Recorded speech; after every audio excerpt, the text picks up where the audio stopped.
Incredible scenes as 90th minute winner seals Ipswich Town opening day win.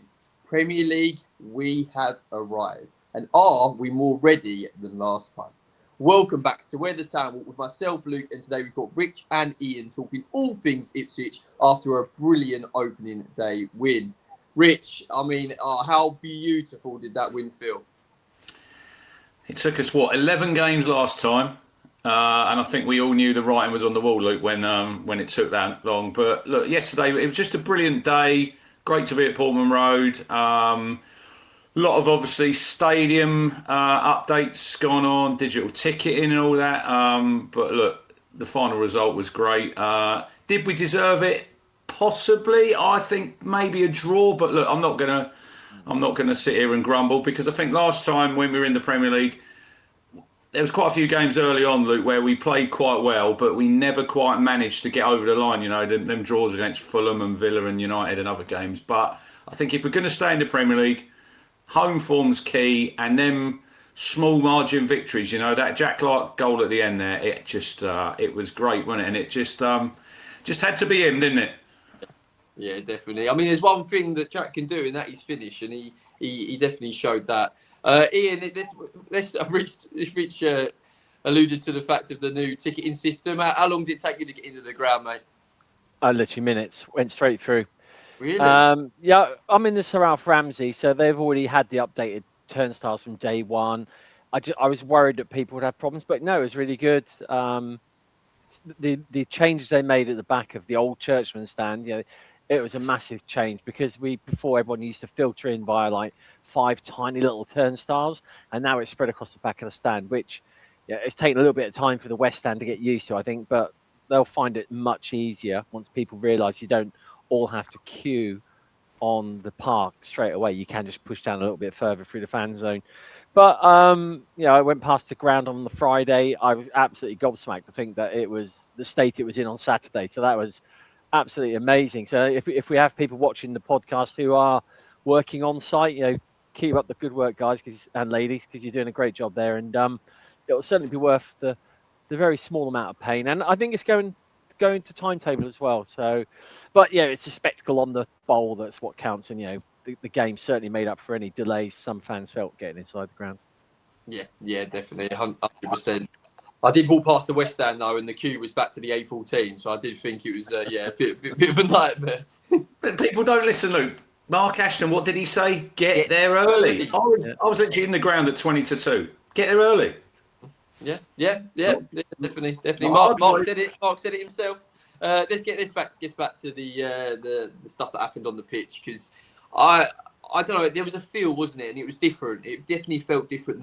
The players we brought in, you can tell that level up. And I think the big thing that I saw that was different was the intensity, Rich. The physicality, the intensity. I think from the start, from the off, the likes of Enciso, the likes of Fatawu on the right, Mahdi, he don't stop running, the guy. It was brilliant. And I think the intensity really, really showed. Yeah, look, I said to one of my boys before the kickoff, last time we were in the Premier League, it was a little bit like imposter syndrome. We were all happy to be here, but it was just like, we haven't been here for so long, and we were just sort of enjoying the ride. And I said to him this time, it feels different, and it did, even before the game. But I did sort of think, when watching some of the pre-season friendlies, Luke, about the way that we pressed, and I thought, like, you press from the front. It's an old, people call it pressing now. It used to be like defending from the front, and that's what we did yesterday, didn't we? Everybody in them front positions, like your Emersons, Enciso. It's like Gary O'Neill spoke about him. He's not just here. He's obviously a very good player, and we all see that yesterday. But he's prepared to put in the hard yards, isn't he? Do the dirty work, and you see that with the first goal, how he closes down Luke O'Nien, who I thought was absolutely dreadful. I thought, blimey, how are you playing Premier League football? But that's what's going to take your hard work, pressing, and you've got to be literally on that every single game, because I think we see yesterday how hard it is to win games in the Premier League. It'll take you till the 90th minute, and we'll probably touch on the subs in a little bit, which I thought it was a little bit of a drop-off when certain players come on, and that's probably something that we might have to improve as we go along. But where we are at the minute, and people will have different opinions on certain players that he should go. you can't get rid of everyone, Luke, at this stage, because it's been a massive overhaul so far as it is, and there's going to be more transfer activity, we hope, before next Tuesday. But yeah, physicality, we knew that last time, athleticism, and we've got it in abundance with the signings that we've made this time. Yeah, it's a totally different feel. I don't want people to think that, and you see a few people online saying, oh, we wouldn't have won that game under McKenna. We should really remember what Kieran brought to the football club, and now it's a new era. Football moves on. But I said to my lads yesterday, wonder what he was doing yesterday. Was Kieran watching on, Luke? Where was he? What did he think? That was his thoughts. But you're right. It doesn't have to be a comparison thing. It doesn't have to just to bring up O'Neill. Doesn't mean we have to put down McKenna. I think that's not right at all. McKenna, he done incredible for the club, and he will go down as a legend of the club. And if anything, Gary O'Neill's now just building on top of what McKenna has built. So yeah, no, I'm not in that camp. Just like yourself, I think But I think the like you mentioned, the intensity and stuff really did impact the goals. We saw both goals in came from that pressing attitude. Lukic for the second pressing, who I think was a Rolls Royce in there, by the way. I think it really showed that's the way we're going to be. We're going to have to smother teams to not let them get out, because there's some brilliant footballers in this league, Ian, isn't there? And I think we're going to have to be on top of that and kind of stop them from being able to play their game. Yeah, you got to, in this Premier League setup now, every player has got to bring their game. I think the players like Enciso in the past, you'd have seen them, they're a bit very prima donna-like. They're not going to run back and tackle back, and they're not going to get involved. And we've criticised Jayden in the past, haven't we? And we've seen that when the crowd got into him, he gets back and he defends from them, and everyone loves that. And I think the whole team on Saturday were willing to, put the shift in, get the tackle in. That Leif Davis block at the first 3 minutes, and you see him punching the air, and you could see instead of going out onto the pitch and being totally starstruck like we were against Liverpool 2 years ago, players like, we're here on merit. This is a game for the taking. We've got to win here if we want it. And it was that hunger and desire inside that actually put the ball in the net in that last, in the injury time almost as it was, and get the 3 points. And that's always been a good, strong point with Ipswich. We've had the ability to get those late goals. And if that's what it needs to be all season, then I'll take that all day, to be honest. Yeah, 100%. I think the way that we saw the crisp passing from the Lukic and players of that ilk, it really did show. I think that was the most for the last few years. I think that was the time we've seen the biggest step up in recruitment, and think, wow, yeah, we really have brought that next level up, Rich. And I think that's so important. Like I said, the question that I said at the start of the show, do you think that we are more ready this year for the Premier League than we were 2 years ago? From outside the club, inside the club, everything to do with it. Yeah, well, definitely. Look, I think when you look at the recruitment last time, I think we didn't have hardly any recruitment set up. And this time, I was listening to, or reading Ashton's interview with Stuart Watson, I think it was last week, about we've got now over 20 people on the scouting staff. Look, it's just we weren't ready there last time. This time we are more geared to the Premier League, stadium-wise and on the pitch. But Enciso yesterday will get all the headlines because I thought he was really good, and we all know how good he was. And it was interesting. I thought, like, when he went through on that first goal, he nicked the ball off 09, and then he's just gone past Ballard like he's not there. Enciso of the loan period when he was here, he would have gone for goal. He would not have got his head up. But there was a player who's in a better position, and he's done all the hard work there. But for me, he got the man of the match. For me, my man of the match was Lukic yesterday. I thought it showed that when you listen to most of the Fulham fans, that what he brought to them, and I thought you've got to have that control in the middle of the pitch. You have to. If we're going to compete in the league this season, I think that's probably one of the key areas. And last time out, we didn't get that right. And like I said, I think on last week's show, even in the Championship last season, we were sort of getting by, and Jack Taylor coming at the end, like I said. But you've also got to credit Nunes yesterday, who I thought he had a really good game, Luke. And I think if you look at his passing stats, I think it was 95% complete passes. But you look how hard he worked. That block that he done in the second half from Brobby, he was there and then he got up to clear it. And it's going to be a team effort if we're going to be successful. And that's not just on the pitch, it's in the stands as well. And I thought the crowd yesterday stayed stayed with the team, and you're going to have moments in games this season when we go behind, but we've just got to remain positive, and in the end, isn't it great when you score a late winner? It's just, you come out of that ground, because even at that stage of the game, I think, like Gary O'Neill said, even if we'd have lost the game, he'd have been happy because of the performance. But when you've got that far into the game, I was probably on 70 minutes when the subs have been made. I'd have probably took a point there, Luke. But to get that extra goal, and it was just great. And I see a few Sunderland fans losing their head about, Jack Clarke's celebrating. Well, A, he doesn't play for you anymore. B, he's employed by Ipswich Town. And C, it's his second goal. It's his first goal in Premier League. So are you not going to celebrate? Come on.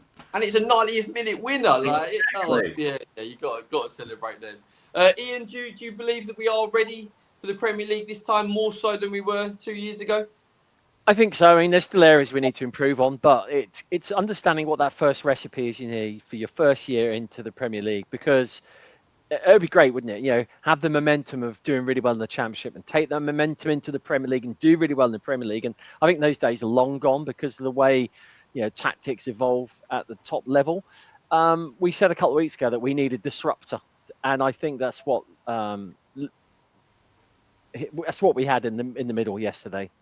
It was strong defending. There's that point where Lukic had the ball and he was just doing the pirouette, and nobody was taking the ball off him. I thought he's going to get rid of this in a bit, but he's aware that you can't just make these quick snap decisions. You've got to go for high rate passes, and that with Núñez, I think it really helped Núñez having him alongside him. It kind of gave him gave him a little bit more of a relaxed attitude in the middle. Núñez wasn't kind of like scampering around as a deep defensive midfielder. But what I did see across a lot of players was that they were pointing to areas for each other. So when someone was dropping back, they wouldn't go back into their original position until the person they're covering for kind of told them. So there was good communication on the pitch, which was really key, bearing in mind we've brought in so many different nationalities. So I was, slightly worried that there might be a few kind of teething problems with having such a strong, mix of nationalities and languages, but it didn't surface.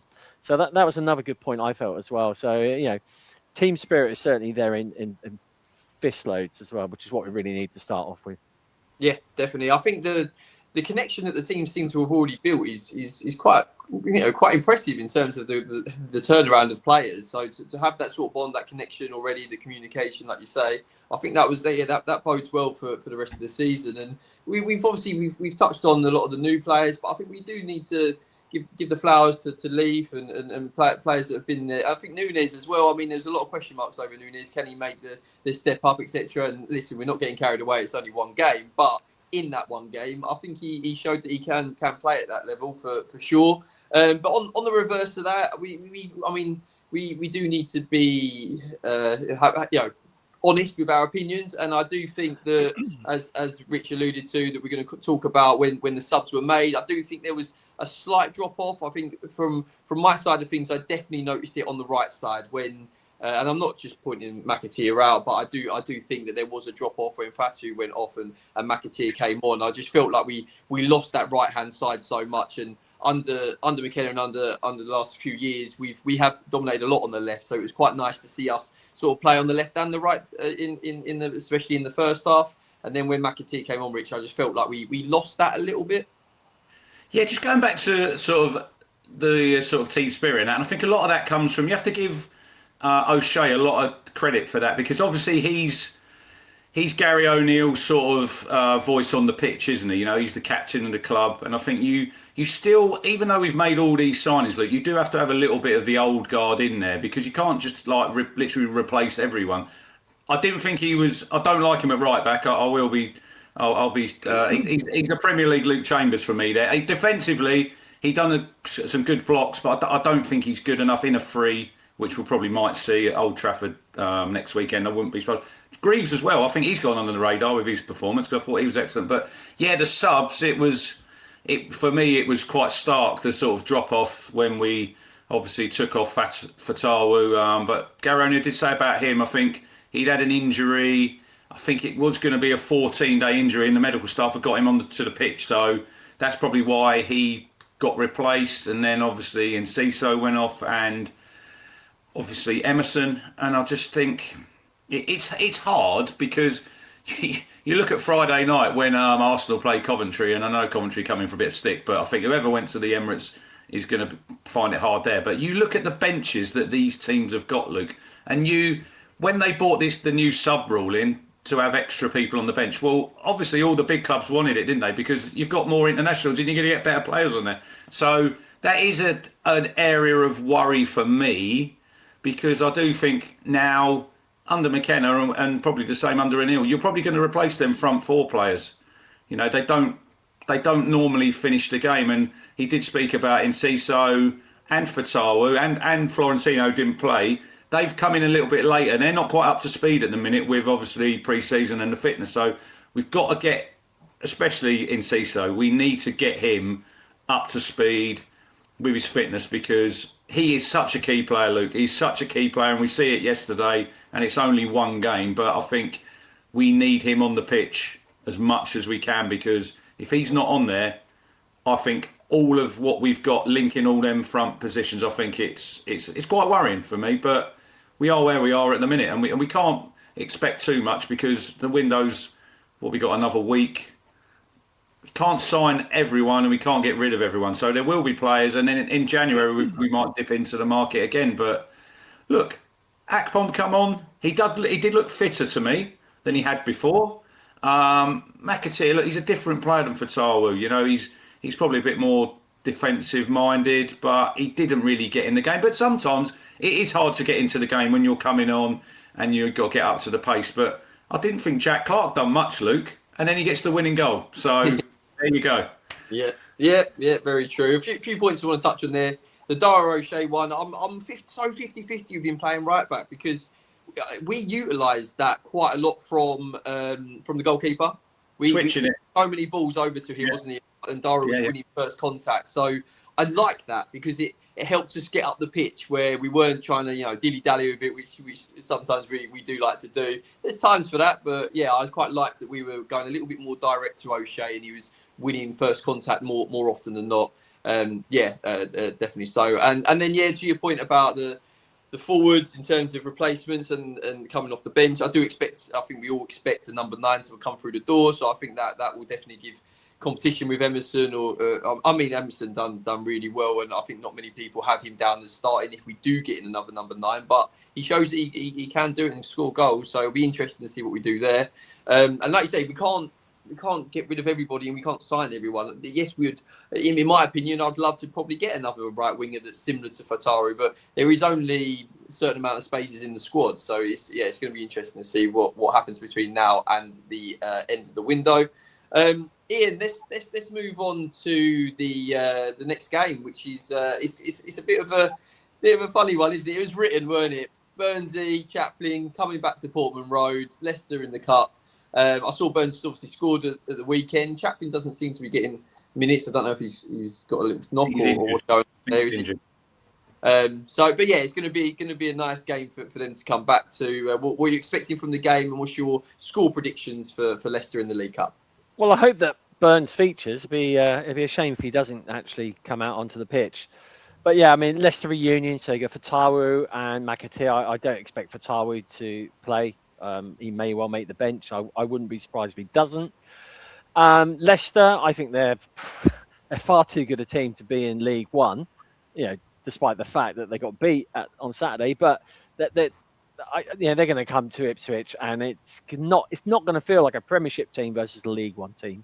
There's a lot of history between the two of us, isn't there, over the last 4 years, kind of following each other up into the Premier League and back down again. It's going to be interesting. It's a great opportunity for O'Neill as well to experiment with different partnerships in different areas. I think he's happy with the players getting the minutes they need. It's just going to be interesting who gets like the key at the back and who's going to be starting up front. So whoever it is, I mean, he might even be trying to play with the formation as well, just in preparation for next Saturday at Old Trafford. So for me, it should be an academic 2-0 win for Ipswich. You can never really tell, and it's the cup that nobody's really bothered about, if we're all honest as well. So let's go for a 2-1 Leicester early goal, and we come back and just kind of very professional job to win 2-1. Nice. Yeah, it's going to be interesting with Leicester this season in League One. It's very much like West Ham dropping into the Championship. That's everybody's cup final, isn't it? And Leicester in League One is very similar. So it ain't going to be easy. I mean, we've experienced League One in recent years. It's not an easy league to get out of by any means.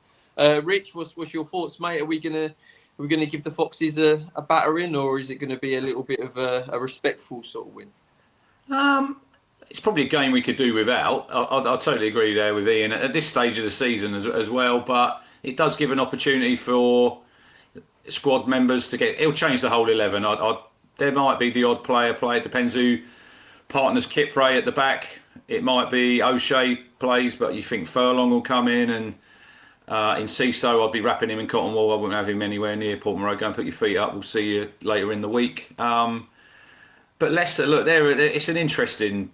I always follow Leicester. I've got a few mates support Leicester, and Russell Martin's had a little bit of a sticky start, hasn't he? You know, you've got Notts County, and then you've lost your first home game against Burton, and it's like you say there, Luke. We've been there. It's not as easy when you get down in that league to think. Yeah, you look at the size of the football club and where they've been in the last 10 years. They've won the Premier League, the FA Cup, but it's like everyone's cup final. Like Burton Albion, they normally play Leicester in a pre-season friendly. And now they're playing them in the league, and they're rolling them over. So Russell Martin, look, he's got to get them promoted this season. That'll be his remit at the start of the season. Leicester have got to get out, and they've got to get back to the Championship. Will they? I don't know. As far as Tuesday goes, we've not got a great record, have we, in the League Cup? But we're at home. I like winning. You know, winning breeds confidence, and we're on a high after the weekend. Let's go for 2-0. Let's go for a 2-0 comfortable night and get some minutes into some players. And we would like a comfortable night. Be nice to see Burns. I don't know if Chaplin's going to play. I think he's got a little bit of a knock. But be nice to see Burns one more time at Portman Road. Yeah, definitely. I think that's a comment of the show as well. Rich likes winning. I think that's don't we all? Let's get to the big one then. After that, this is the beauty of the Premier League. We got Man United next. It's brilliant, isn't it? And a trip to Old Trafford.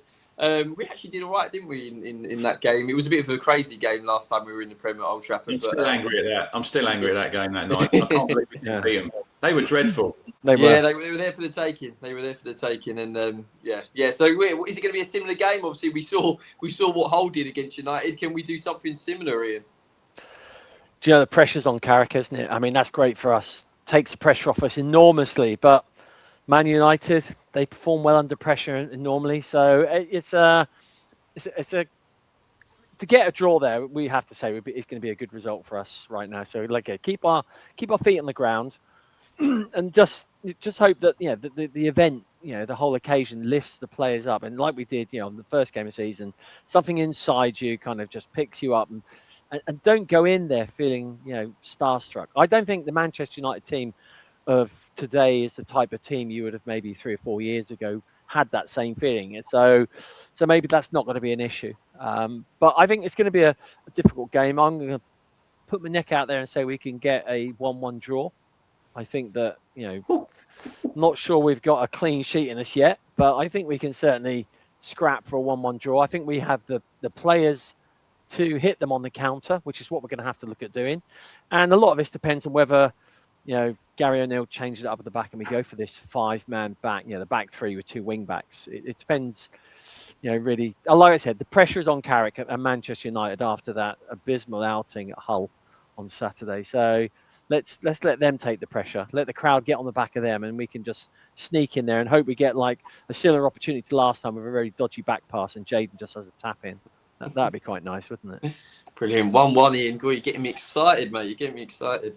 I think, Rich, that was why the Sunderland game was even more of a massive win, because obviously we got United and then Liverpool coming up, and I think if you go 3 games without getting any points, then that's when again momentum's like, oh, here we go again, another season of etc. But to get the 3 points already in the bag, I think no game's a free hit, but it lets us go to United with freedom in terms of, right, we've got the points in the bag. We can now really give it everything against United without having that fear of another game without points.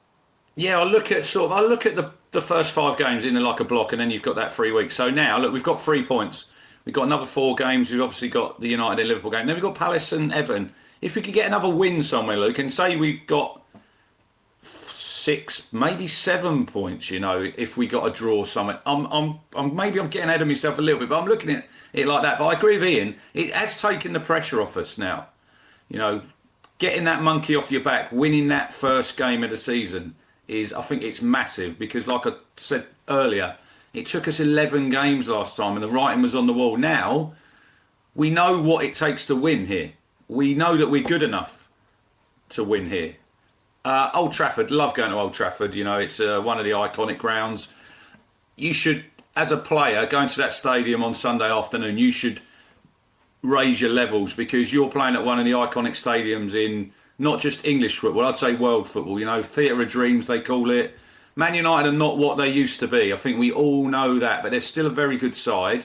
I had to chuckle yesterday, the whole game. And the best thing was when the guy come over the tunnel and he said all the trains to Manchester are cancelled. I mean, you're a United fan, you've gone to Hull, Luke, you're losing 2-0 and then you can't get home. You've got to get a taxi. But they were all singing "You're going home in a taxi," weren't they, all the Hull fans? But look, it's a very hard game. It is a bit of a free hit now for me with the result that we had. I agree with Ian. I think we'll play on the counter. I think we're set up to play on the counter. It'd be interesting to see how we actually set up if we do go free at the back, because he did talk about that, didn't he, O'Neill, about being sort of more adaptable away from home. Do I see us getting a result?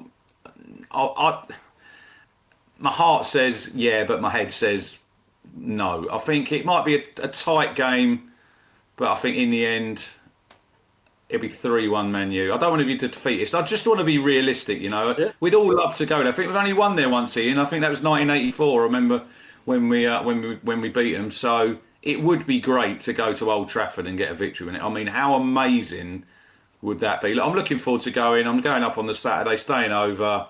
I think obviously we're taking 3,000, but let's have a go. We're in this league now to compete. We're not just here to make up the numbers this time. And I think O'Neill will be confident going there about getting a result. And you just never know in football. The pressure's on Man United now with the result they had yesterday. If we could keep it quiet for 20, 25 minutes, they might get a little bit sort of edgy, the fans. And then maybe if we can nick a goal, Luke, take the lead. Never know, do you? Never know. I think I don't know if you boys did, but if you watched Match of the Day last night, they were commenting on how Hull played with wing backs, and they watched. Yeah. They thought they might have watched the game against Milan pre-season. We're watching Match of the Day, Luke, now because we won a game. We're all watching it more than once. We put it on record. We can watch the clips on the BBC website. So yeah, my point being, I think it means that maybe Gary will also look at that, and we might see wing backs. And I'm looking forward to seeing if there is any adaptability in there and sort of what we'll do. So yeah, exciting. Yeah, I mean, I did notice when Hull went down those wings, they didn't faff about as well. Once it got down there, they got the ball in really quickly, and I think that could be our undoing because we don't tend to cross quick enough. Yeah, we got the Brazilian. We got the Brazilian Emersonn. Beat your man once. Beat your man once. Get the ball in. Don't try to beat your man twice and 3 times. Just get the ball in, and Emerson's in there. Yeah, exactly that. So I think that's what we need to be doing. Yeah. Yeah, definitely. Brilliant. Thank you, boys, and thank you everybody for watching at home. Please like and subscribe and get involved in the comments below, talking all things Ipswich. See you next week.